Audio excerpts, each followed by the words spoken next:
Shalom shalom, amahoro y'Imana abane namwe mwese, na cane cane wewe uriko urankurikira ino saha n'uno mwanya.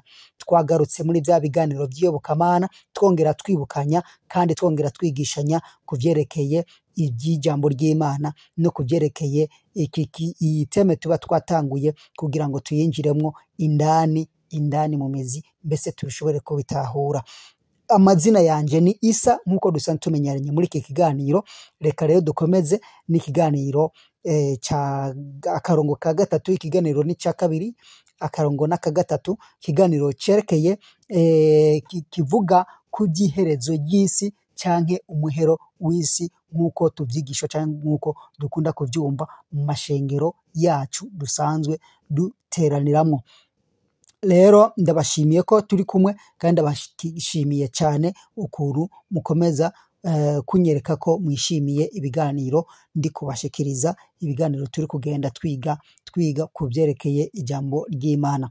Rero duheruka ku gice ca kabiri. Reka twibukanye gatonya kuri ico gice ca kabiri tuvugana ko twasanze iby'ingeso canke iby'ibyaha dukora atari byo biza kwerekana igihe cy'iherezo, canke atari byo biza gutuma twongera kuvuga ngo igihe cy'iherezo cashitse canke ngo umuhero w'isi wabaye, kuko ibyaha twasanze ari byo atari twebwe twabitanguye, ahubwo byakoreka kuva kera. Nta cyaha gishasha turiko turakora, ibyaha byose byakoreka kuva kera na rindi, basokuru na basokuruza bacu batarabaho, mbese nabo batarabaho, ibyo byaha byarakoreka, nabo barabikoze, kandi natwe twagiye tubyandukirwa uko nyene turabikora, n'ubu turacyabikora.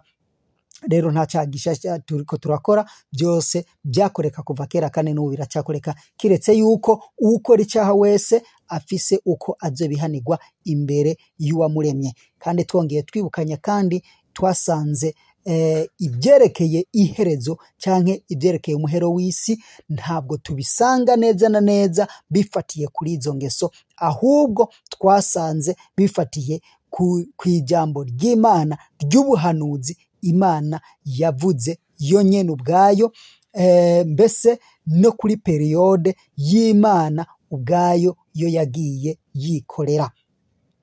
Neza na neza abahanuzi ba kera baravuga iby'iherezo, koko nibyo barabivuga, ariko ntabwo bashobora kubyinjiramo cyane, kuko kenshi na kenshi baravuga iherezo, bakavuga iherezo ry'ibintu, ntibavuga iherezo ry'isi canke ngo bavuge iherezo rya byose. Rero iherezo ry'isi ryatanguye kuvugwa kera, ariko badashobora nabone kurishikira, kuko mwibuke ko Yesu Kristo nawe ntabwo yari bwaboneke, ntabwo yari bwaze mu isi. Rero muri ico gihe amaze kuza mu isi, neza na neza Yesu Kristo niwe yatanguye guhishura neza iby'iherezo ry'isi canke iby'iherezo rya byose. Neza na neza niwe yatanguye kubivuga.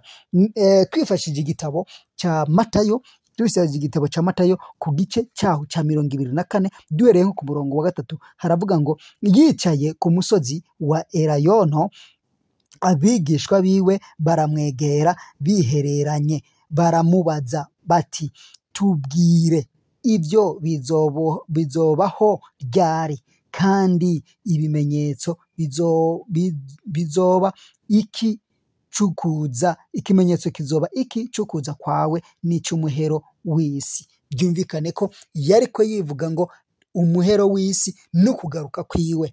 Rero abakera nubwo bwa mbere babivuga, ntabwo bashobora kubivuga ngo babishikire, kuko Yesu Kristo atari bwaze, kandi ariwe yivuga ko ariwe azogaruka, ubwo umuhero w'isi ukaba urabonetse. Rero twasanze bivugwa neza, ugerageje kubandanya gusoma urabona neza ibimenyetso yagiye avuga, ibimenyetso byerekana ibyo bihe yagiye avuga ni byinshi cyane, ariko ntabwo bifatiye neza na neza, bifatiye ku bimenyetso yagiye yivugira, atari ibyaha bigenda bikorwa, bigenda byerekanwa, kuko nubwo bigomba gusa n'ibyo byaha nyene, ariko ibyaha dukora iki gihe canke ibihe byose byagiye bitambuka, ibyo byaha byagiye bikoreka, ntabwo arico kiza kutwereka icyaha cyakorekeye mu ishengero cyangwa icyaha cyakorekeye mu gisagara tubayemo cyangwa icyaha cyakorekeye ahandi hose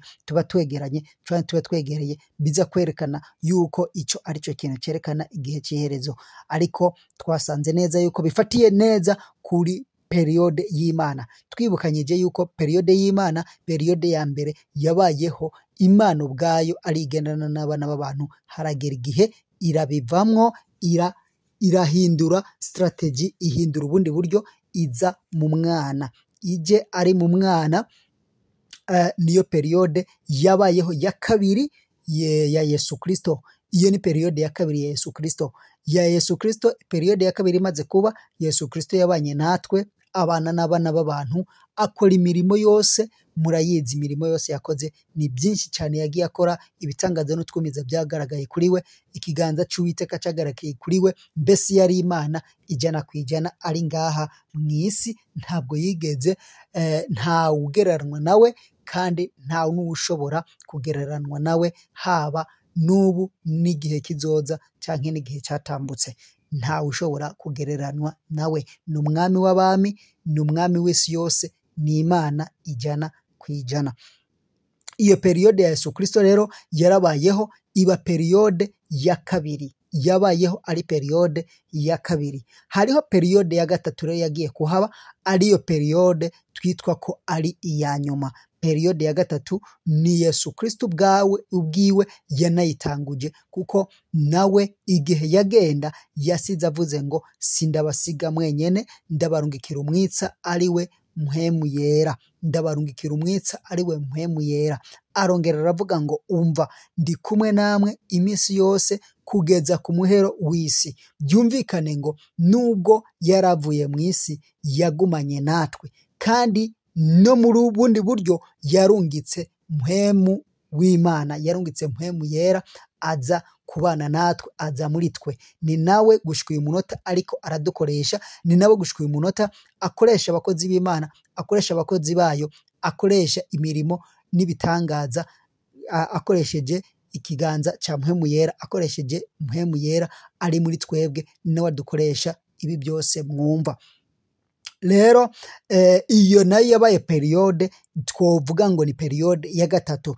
Mubyumve neza, periyode ya mbere yabaye y'Imana bwite, Imana Data Rurema bwite, yahereye kuva ku iremwa ry'isi, kuva ku iremwa rya Adamu, agendana n'umwana w'umuntu.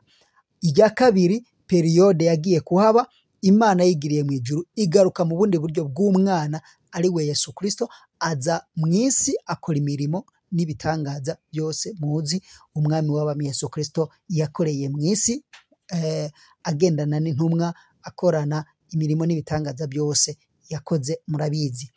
Periyode ya gatatu ni Yesu Kristo yayitanguje, ubwo yavuga ngo sindabasiga mwenyene, nzobarungikira umwitsa ari we Mpwemu Yera. Ni nawe Mpwemu Yera yururutse kuri cya gihe cy'intumwa, akaba ari we akiri mu isi. Ubu tuvugana ni Mpwemu Yera akiri mu isi, niwe ari karakora, niwe ari karakoreshwa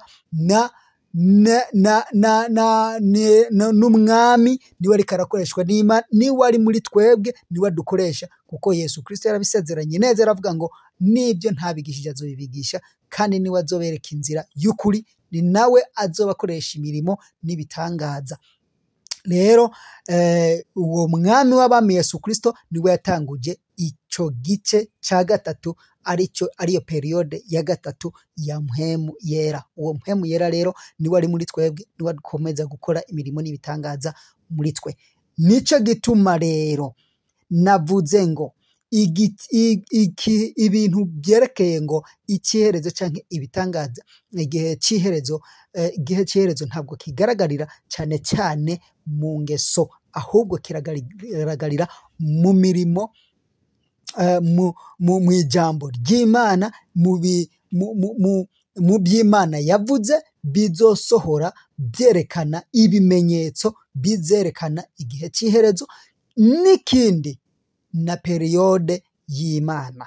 Periyode y'Imana rero ni ya periyode iza kugaragara muri bwa butatu bwerandamana imwe bumwe twatangura kwiga.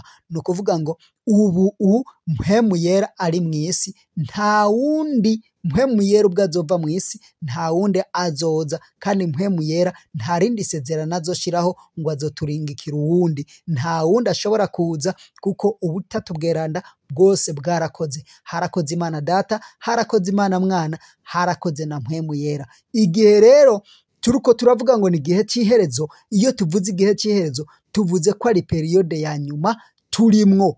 Abantu rero gushika n'uyu munota mwese muriko muranyumviriza, kuva ku gihe cya mpwemu yera, kuva ku gihe Yesu Kristo yaravuye mu isi, twinjiye mu gihe cya mpwemu yera muri periyode ya gatatu, twari tumaze kwinjira mu gihe cy'iherezo, twari tumaze gutangura igihe cy'iherezo. Ntabwo tuzi rero icyo gihe cy'iherezo umunsi ifirimbi ya nyuma izovuga, kuko mwumve neza yuko ifirimbi ya nyuma niyo yavuga uwo mpwemu yera akava mu isi, nta wundi azoza, izoba ari finale. Nta wundi azoza, nta Imana nta rindi sezerano izoturungikira, nta n'undi mucunguzi azoturungikira, nta n'undi azodukoresha. Nico gituma bivuga yuko mpwemu yera amaze kuva mu isi hariho ngo n'abazocungurwa n'amaraso yabo bwite, kuko ata bundi bufasha bushobora kuzoboneka buvuye mu ijuru. Rero kuva kuri periyode ya mpwemu yera itanguye, twari dutanguye igihe cy'iherezo. Rero iyo bariko bavuga igihe cy'iherezo, kiretse yuko bamwe babifatanya n'ingeso canke babifatanya n'ibyaha biriko birakorwa mu ishengero no mu mihana dutuyemwo, ntabwo igihe cy'iherezo ntabwo baba bari kubesha, bari kubavuga iby'ukuri yuko turi mu gihe cy'iherezo, kuko igihe cy'iherezo nicyo gihe cya mpwemu yera cya nyuma, nicyo gihe, iki gihe turimo nicyo cya nyuma, kandi iki gihe kikarangira mwene data wewe utarashobora kwakira Yesu nk'umwami n'umukiza mu bugingo bwawe, utarashobora kwizera Imana, utarashobora kwizera umwana wayo, utarashobora kwizera ubutatu bwerandamana imwe, wumve ngo periyode irazoba irangiye, kandi igihe cyawe cy'iherezo kirazoba kikurangiriyeko. Rero kera bavuga yuko cyari igihe cy'iherezo ku muntu, byaba byumvikana kuko ntago bari bwatangure gutahura neza, kuko Yesu Kristo ntiyari bwaze na mpwemu yera ntiyari bwaze. Ariko twebwe tuhari ubu, mutahure neza yuko bavuze igihe cy'iherezo canke igihe cy'iherezo cy'isi canke umuhero w'isi, baba bavuze igihe cya nyuma cya periyode ya gatatu, periyode ya mpwemu yera, ubwo mpwemu yera ari gukora akora ku kanyuma, kuko n'iyi firimbi yavuga tuzoba twinjiye muri bya bihe bya nyuma na nyuma. Ibimenyetso rero, ibimenyetso ubisomye byose bigenda bisohora, byose bigenda bigaragara, byose bigenda bibonekana, ariko ntabwo bifatiye ku ngeso, ahubwo bifatiye ku bimenyetso. Ibimenyetso rero tugenda tubyumva, usomye uragenda ubibona, bigenda bigaragara, ariko ifirimbi ya nyuma ntabwo iravuga, kuko ifirimbi ya nyuma izovuga. Imana niyizi uwo munsi, niyizi iyo saha, niyizi n'uwo mwanya, ariko ubitahure kandi ubyumve ko turi mu minsi ya nyuma cyangwa turi mu gihe cya nyuma, kuko igihe turimo ni cya mpwemu yera, niwe wa nyuma, niyo yarangiza umurimo wiwe, nawe azotaha azodugana ishengero, niko bivugwa, kandi ubisomye ni kubisanga ngo mpwemu yera niwe azoterura, niwe azotubera sumaku, niwe azoba sumaku aterura ishengero ry'Imana ryacunguwe na Yesu Kristo n'amaraso yiwe, ngo azoterura ishengero. Rero ubyumve neza kandi ubitahure yuko nimba bavuze ngo turi mu minsi ya nyuma, turi mu gihe cya nyuma koko, kuko turi mu minsi, turi mu gihe cya mpwemu yera aricyo cya nyuma. Nuko rero ni naho twashoboye kugarukiriza, ni naho twashoboye kubitahura. Nawe ufise ukuntu ushobora kubitahura, twandikire muri comment, aricyo ushobora kudufasha udufashe, kandi natwe turashobora kugufasha, tugafashanya twese kugira ngo dukomeze kwagura umuryango wacu, umuryango w'ivugabutumwa, umuryango gutahura byinshi mu by'Imana. Imana ikomeze kubaha umugisha, kandi Imana ikomeze kubana namwe, ikomeze kubakomeza no mu by'umwuka. Mugire aho muba mwubahwe. Shalom shalom. Ntiwibagire gukora subscribe kugira ngo dukomezanye n'ibindi biganiro bigiye gukurikira, kandi Imana ikomeze kubaha umugisha muri byose na hose. Comment yawe nkunda kuvuga ngo ni ingenzi kuko iratwubaka kandi iradufasha natwe tugakomeza kugira ico tushoboye gushikaho, kandi comment yawe igashobora kudufasha muri byose. Mugiraho muba muwahwe. Shalom shalom.